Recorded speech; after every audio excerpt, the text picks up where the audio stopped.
టీఎస్పీజీ set ద్వారా ఎవరైతే MTech M Pharmacy చేద్దాం అనుకుంటున్నారో మనకు ఫేజ్ 2కి సంబంధించిన షెడ్యూల్ ఆల్రెడీ వెబ్సైట్లో అప్డేట్ చేయడం జరిగింది.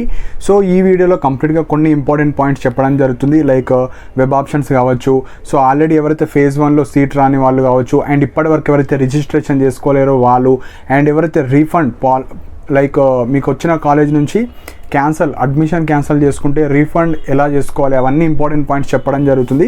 సో వీడియో ఎండ్ వరకు చూడండి. సో ఫస్ట్ పాయింట్ వచ్చేసి ఫేజ్ 2 రిజిస్ట్రేషన్ లాస్ట్ డేట్ అండి. అంటే ఇప్పటి వరకు ఫేజ్ 1లో రిజిస్ట్రేషన్ చేసుకోకుండా గేట్ కావచ్చు, జీప్యాట్, పీజీ సెట్ ద్వారా ఎంటెక్ ఎంఫార్మసీ ఎంఆర్క్ చేద్దాం అనుకున్న వాళ్ళు ఫేజ్ 2లో రిజిస్ట్రేషన్ లాస్ట్ డేట్ వచ్చేసి 27 సెప్టెంబర్, అంటే రేపటిలోపే మనము చేసుకోవాలండి. సో ఇంకా ఎవరైతే చేసుకోలేరో మీరు చేసుకోండి. సో ఆల్రెడీ ఫేజ్ 1లో చేసుకున్న వాళ్ళు జస్ట్ వెబ్ ఆప్షన్స్ రోజు వెబ్ ఆప్షన్స్ మాత్రమే పెట్టుకోవాలి. మీరు మళ్ళీ సపరేట్గా వెబ్ ఆప్షన్స్ పెట్టుకోవాల్సిన అవసరం లేదు. సో ఇది మెయిన్ పాయింట్. సో ఫాస్ట్గా రిజిస్ట్రేషన్ చేసుకోండి కొత్త వాళ్ళు. సో కొత్త వాళ్ళు ఎవరైతే మీరు రిజిస్ట్రేషన్ లైక్ సర్టిఫికేట్ అప్లోడ్ చేసిన తర్వాత మీ సర్టిఫికేట్ ప్రాపర్గా ఉన్నాయా, ఎలిజిబిలిటీ క్రైటీరియా కావచ్చు అన్నీ ప్రాపర్గా చెక్ చేయడం జరుగుతుంది. And display of eligible candidate యొక్క లిస్ట్ ప్రొవైడ్ చేస్తారు మనకు 28 సెప్టెంబర్ వెబ్సైట్లో. సో కొత్త వాళ్ళు మీరు చూసుకోండి మీ యొక్క నేమ్ వచ్చిందా లేదా, సో మీ యొక్క డీటెయిల్స్ పర్ఫెక్ట్గా పడ్డాయా లేవా అన్నీ చూసుకోవచ్చు. సో చెక్ చేసుకోండి కొత్త వాళ్ళు మాత్రమే. సో పాత వాళ్ళు ఆల్రెడీ మీ అన్ని పర్ఫెక్ట్ ఉంటాయి కాబట్టి చూడాల్సిన అవసరం లేదు. So web options important. So ఈ వెబ్ ఆప్షన్స్ వచ్చేసి ఎవరెవరు ఎలిజిబుల్ అంటే ఆల్రెడీ ఫేజ్ 1లో రిజిస్టర్ అయ్యి సీట్ రాని వాళ్ళు ఎలిజిబుల్, సీట్ వచ్చి ఇంకా బెటర్ కాలేజ్కి షిఫ్ట్ అవుదాం అనుకున్న వాళ్ళు, అండ్ యూనివర్సిటీ కాలేజ్ వచ్చి బెటర్ బ్రాంచ్ ఆర్ స్పెషలైజేషన్కి షిఫ్ట్ అవుదాం అని వాళ్ళందరూ ఎలిజిబుల్ అండి. సో కొత్త వాళ్ళు పాత వాళ్ళు అందరూ ఎలిజిబుల్. సో ఎక్కువ వెబ్ ఆప్షన్స్ పెట్టడానికి ట్రై చేయండి ఇప్పుడు. సో మనకు 2 days ఛాన్సెస్ ఇచ్చారు, 29, 30 సెప్టెంబర్. అండ్ మీరు ఎడిట్ కూడా చేసుకోవచ్చు 1 అక్టోబర్ రోజు. సో వీలైనంత ఎక్కువ వెబ్ ఆప్షన్స్ మాత్రమే మీరు పెట్టుకోవాలి. అండ్ ఫేజ్ 1లో ఏదైతే కాలేజ్ ఉందో ఫేజ్ 2లో మీరు ప్రాపర్గా వెబ్ ఆప్షన్స్ ఇవ్వాలి.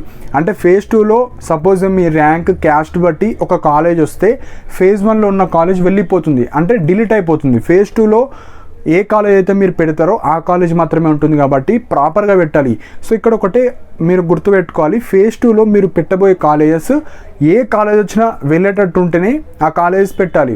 సో మళ్ళీ మీరు ఏదో ఒక కాలేజ్ పెట్టి సపోజ్ ఫేజ్ 2లో ఒక కాలేజ్ వచ్చింది అనుకోండి, మళ్ళీ నాకు ఫేజ్ 1లో నాకు నచ్చిన కాలేజ్ ఉంది అందులో వెళ్తా అంటే ఇవ్వరండి.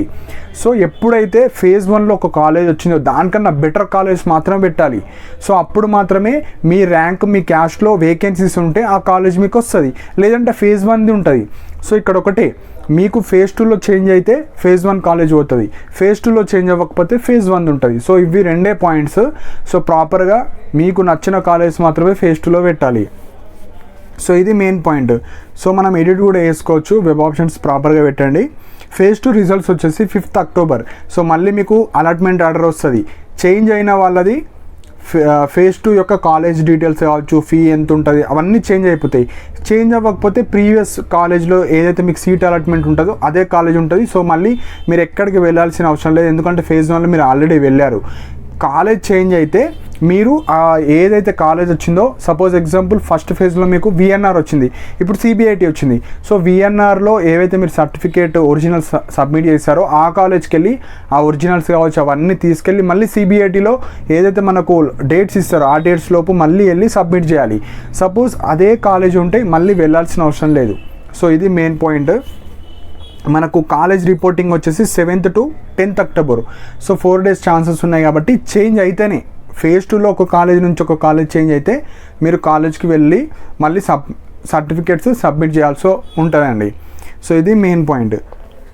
సో ఇక్కడ వెబ్సైట్లో మనకు apply for online certificate verification new registration, అంటే ఫేజ్ 1లో రిజిస్టర్ అయ్యి చేసుకోలేరు, ఇప్పుడు ఫేజ్ 2లో లైక్ సర్టిఫికేట్ ఇష్యూస్ ఉన్న వాళ్ళు ఎవరైతే ఫేజ్ 1లో మిస్ అయిన వాళ్ళు, ఫేజ్ 1లో రిజిస్టర్ చేసుకొని వాళ్ళు మీరు న్యూ రిజిస్ట్రేషన్ క్లిక్ చేసి సర్టిఫికేట్స్ అప్లోడ్ చేసి అన్నీ చెక్ చేసుకోవాలి. వాళ్ళు వెరిఫై చేసిన తర్వాత మీరు ఎలిజిబుల్ అవుతారు. సో వెబ్సైట్లో మీరు ఎలిజిబుల్ అయ్యారా లేదా అన్నీ అప్డేట్ చేస్తూ ఉంటారు. సో చెక్ చేసుకోండి. ఆల్రెడీ రిజిస్టర్ అయిన వాళ్ళు జస్ట్ మీ డీటెయిల్స్ కావచ్చు, ఎవరైతే ఇంకా ఇన్కమ్ అప్డేట్ చేసుకోకపోతే అప్డేట్ చేసుకోండి. మీకు ఫేజ్ 2లో అన్న ఫీజు రియంబర్స్మెంట్ రావడం జరుగుతుంది. సో ఎస్సీ ఎస్టీ కావచ్చు, మైనారిటీస్ కావచ్చు, బీసీ వాళ్ళు కావచ్చు, ఈడబ్ల్యూఎస్ వాళ్ళు కావచ్చు, ఇన్కమ్ ఇంకా అప్డేట్ చేసుకోకపోతే 2024 మాత్రమే ఉండాలి. సో ఈమెయిల్ సర్వీస్ ద్వారా మీరు అప్డేట్ చేసుకోవచ్చు. సో ఈమెయిల్ సర్వీస్ ద్వారా మీ యొక్క hall ticket number, password enter చేసి అప్లోడ్ చేయొచ్చు మీ యొక్క సర్టిఫికేట్స్. సో ఈ విధంగా మీరు అప్డేట్ చేసుకోవచ్చు. సో ప్రొవిజనల్లీ అలాటెడ్ లైక్ మీరు ఇంకా కట్ ఆఫ్స్ చూడాలనుకుంటే మనకు college wise list of provisionally selected phase 1. So phase 1లో ప్రతి కాలేజ్లో ప్రతి క్యాస్ట్కి ఎంఫార్మసీ, ఎంటెక్, ఎంఆర్క్ సో అన్నీ మీరు చూసుకోవచ్చు. సో ప్రతి కాలేజీలో మీరు కట్ ఆఫ్ అనాలిసిస్ చూసుకోండి. మీ క్యాస్ట్లో మీకు ఎంత కట్ ఆఫ్ ఉంది, సెల్ఫ్ ఫైనాన్స్ కావచ్చు, రెగ్యులర్ కావచ్చు, ఎస్ఎన్ఎస్ ఎంత కట్ ఆఫ్ ఉంది. సో ఇప్పుడు ఫేజ్ 2లో మనం ఎలాంటి వెబ్ ఆప్షన్స్ పెట్టాలి, సో ఏ కాలేజ్లో మనకు సీట్ రావడానికి ఛాన్సెస్ ఉంది. And one more important point, phase 1లో వెబ్ ఆప్షన్స్ ఇచ్చి సీట్ రాని వాళ్ళు మీరు అన్నీ చెక్ చేయాలి. ఏ కాలేజ్లో మన ర్యాంక్కి తగ్గట్టు కాలేజ్ వస్తుంది. సో అలా మీరు వెబ్ ఆప్షన్స్ ప్రాపర్గా పెట్టాలి, చూడాలి. అనాలిసిస్ చూస్తే మీకు ఈజీగా అర్థమైపోతుంది. సో ఇవి మెయిన్ పాయింట్ అండి. సో ఫేజ్ 2కి సంబంధించినవి. సో నెక్స్ట్ పాయింట్ వచ్చేసి రీఫండ్. సో ఇక్కడ 2 ఇంపార్టెంట్ పాయింట్స్. ఫేజ్ 1 తర్వాత ఇప్పుడు క్యాన్సిల్ చేసుకుంటే 100% రీఫండ్ వస్తుంది. అదే ఫేజ్ 2 ఇప్పుడు జరుగుతుంది కదా, ఫేజ్ 2 తర్వాత మీకు ఒక కాలేజ్ వస్తుంది, అప్పుడు కూడా మీకు నచ్చలేదు కానీ ఫీజు కట్టేశారు. సో ఆ ఫీజు కూడా మీరు రీఫండ్ చేసుకోవచ్చు. కానీ ఫేజ్ 1 తర్వాత రీఫండ్ 100% వస్తుంది. సపోజ్ మీరు ఒక 30,000 కట్టారు, 30,000 ఇచ్చేస్తారు. కానీ ఫేజ్ 2 తర్వాత మీరు రీఫండ్ పాలసీ ద్వారా మీరు 50% అమౌంట్ మాత్రమే ఇస్తారు. సో 30,000 ఉంటే 15,000 వస్తుంది, 60,000 ఉంటే 30,000. సో ఫేజ్ 1 తర్వాత 100%, ఫేజ్ 2 తర్వాత 50% మాత్రమే ఉంటుంది. అయితే మనకు వెబ్సైట్లో కూడా టీఎస్ పీజీ సెట్ అందరు క్యాండిడేట్స్కి ఒకటే రీఫండ్ పాలసీ ఉంటుంది. పీజీ సెట్ కావచ్చు, గేట్, జీప్యాట్, ఎంటెక్, ఎంఫార్మసీ, ఎంవర్క్. వెబ్సైట్లో రీఫండ్కి సంబంధించింది ఒక పీడిఎఫ్ అప్లోడ్ చేశారు. సో అందులో కొన్ని ఇంపార్టెంట్ పాయింట్స్ నేను చెప్పడం జరుగుతుంది. ఆల్రెడీ అందులో డీటెయిల్గా ఉంటుంది కాబట్టి డౌన్లోడ్ చేసుకుని చూసుకోండి. సో రీఫండ్ పాలసీ వచ్చేసి ఎవరికి ఇవ్వాలంటే, మనకు ఈ పీజీ సెట్ ఎవరైతే కండక్ట్ చేస్తున్నారో professor G Ramareddy distance education వాళ్ళు కండక్ట్ చేస్తారు. సో వాళ్ళకు మనము రీఫండ్ చేయాలని రిక్వెస్ట్ ఇవ్వాలి. సో ఆ పీడిఎఫ్ డౌన్లోడ్ చేసుకోవాలి. సో ఎవరికైతే ఇంట్రెస్ట్ లేదు, నాకు ఎంటెక్ చేయాలని లేదు, సో బై మిస్టేక్గా నేను మనీ పే చేస్తాను, సో ఇప్పుడు నాకు ఇంట్రెస్ట్ లేదు, నేను ఈ కాలేజ్ కాదు, నేను డైరెక్ట్ ప్రైవేట్ కాలేజ్కి వెళ్తాను, నేను ఇది అడ్మిషన్ క్యాన్సిల్ చేసుకుంటా. సో ఎనీ రీజన్స్ వల్ల మీరు ఆ అడ్మిషన్ క్యాన్సిల్ చేసుకొని రీఫండ్ కావాలనుకున్న వాళ్ళు మాత్రమే మీరు ఆ పీడిఎఫ్ డౌన్లోడ్ చేసుకొని అందులో ఫిల్ చేయాలి అన్ని డీటెయిల్స్. సో అందులో హాల్ టికెట్ నెంబర్ కావచ్చు, నేమ్, బ్యాంక్ అకౌంట్ మోస్ట్లీ మీదే ఇవ్వండి. నెక్స్ట్ నేమ్ ఆఫ్ ది బ్యాంక్కి బేసిక్ డీటెయిల్స్ అని ఎంటర్ చేయండి.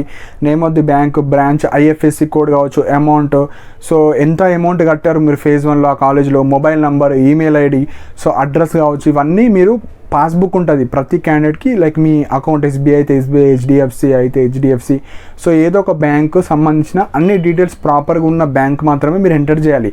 సో ఎంటర్ చేసిన తర్వాత మీరు ఫిజికల్గా వెళ్ళాలి. ఎక్కడికి? Professor G Ramareddy distance education వెళ్ళి అక్కడ ఈ ఫామ్ సబ్మిట్ చేయాలి. సో ఫిల్ చేసి మీరు అటాచ్మెంట్ కూడా కొన్ని డాక్యుమెంట్స్ ప్రొడ్యూస్ చేయాలి. So allotment order.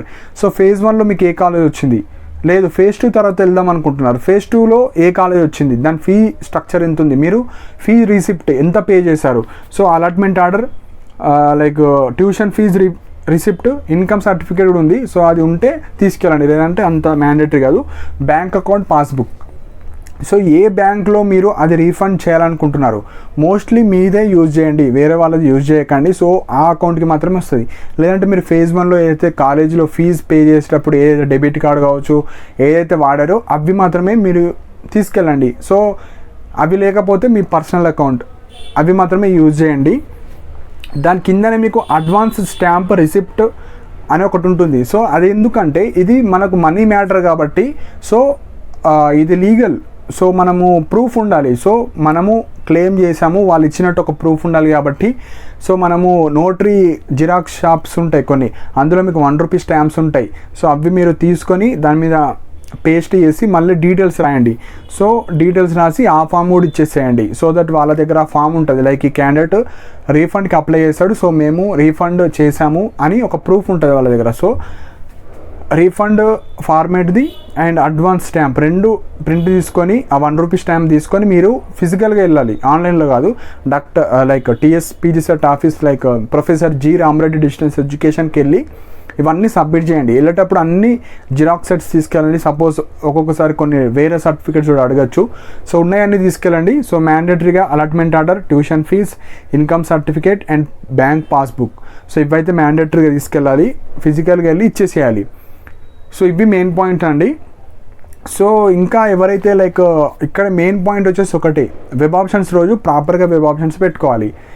రీఫండ్ వేసుకునే వాళ్ళు రీఫండ్ వేసుకోండి. లాస్ట్ డేట్ వచ్చేసి ఫేజ్ 2 కొత్త వాళ్ళకు మాత్రమే 27 లాస్ట్ డేట్. ఆల్రెడీ పాత వాళ్ళు మీరు ఒకటే పని చేయాలి, college wise list of provisional selected phase 1లో కాలేజెస్ లిస్ట్, మీ క్యాస్ట్లో ఎంత కట్ ఆఫ్ ఉంది, సో ఫేజ్ 2లో మనకి ఎలాంటి కాలేజెస్ వస్తాయి, అప్పుడు చేసిన మిస్టేక్స్ ఇప్పుడు చేయొద్దు. సో ఫేజ్ 2లో పెట్టే కాలేజెస్ ఏ కాలేజ్ వచ్చినా వెళ్తా అనుకున్న వాళ్ళు మాత్రమే ఆ కాలేజెస్ అన్నీ పెట్టాలి. మీకు 2 కాలేజెస్ ఇష్టం, ఆ 2 కాలేజెస్ మాత్రమే పెట్టండి. ఆ రెండిట్లో వస్తే జాయిన్ అవ్వండి. లేదంటే ఫేజ్ 1లో వచ్చిన కాలేజ్ ఉంటుంది, ఫేజ్ 1లో సీట్ రాని వాళ్ళు మీకు మంచి కాలేజెస్ అన్నీ ప్రాపర్ ప్రియారిటీ ఆర్డర్ ఇవ్వండి, ఏదో ఒక కాలేజీలో సీట్ వస్తుంది. సో ఈ విధంగా వెబ్ ఆప్షన్స్ ప్రాపర్గా ఇవ్వాలి. రిజిస్ట్రేషన్ 27th లాస్ట్ డేట్ అండి. సో ఇంకా ఏమైనా డౌట్స్ ఉంటే కింద కమెంట్ సెక్షన్లో మెన్షన్ చేయండి. అండ్ ఇలాంటి అప్డేట్స్ కోసం నా ఛానల్ని సబ్స్క్రైబ్ చేసుకోండి. అండ్ నా టెలిగ్రామ్ ఛానల్లో కూడా జాయిన్ అవ్వండి. ఏమైనా ఫాస్ట్ అప్డేట్స్ ఉంటే మెసేజెస్ ద్వారా నా అప్డేట్ ఇవ్వడం జరుగుతుంది. అండ్ టెలిగ్రామ్ ఛానల్కి సంబంధించిన లింక్ కూడా కింద కమెంట్ సెక్షన్లో పిన్ చేసి పెట్టాను. అండ్ ఇలాంటి అప్డేట్స్ కోసం నా ఛానల్ని సబ్స్క్రైబ్ చేసుకోండి. And thank you for watching my video.